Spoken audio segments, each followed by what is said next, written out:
नमस्कार मैत्रिणींनो. उद्या 24 जुलै 2025 दीप अमावस्या पूजन आणि गुरुपुष्प अमृत योग दोन्ही आलेलं आहे. मी माझ्याकडची पूजा कशी करते त्याबद्दल तुम्हाला थोडी माहिती सांगते. सर्वप्रथम गणपती पूजन करून घेते आणि गणपती बाप्पासमोर एक दिवा प्रज्वलित करून घेते.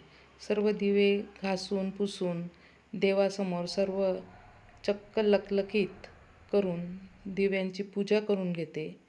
त्यानंतर आमच्या कुळाचाराप्रमाणे मी नैवेद्य पण करते. त्यानंतर कणकेच्या दिवेचा मान हा आहे, त्या कणकेच्या दिवे ते पण प्रज्वलित करून घेते आणि मनोभावे आपली जे इच्छा व मनोकामना पूर्ण व्हाव्यात असे देवाजवळ आशीर्वाद मागते. मैत्रिणींनो, तुम्हाला जर माझे चॅनल आवडले असेल तर लाईक, शेअर आणि सबस्क्राईब करायला विसरू नका.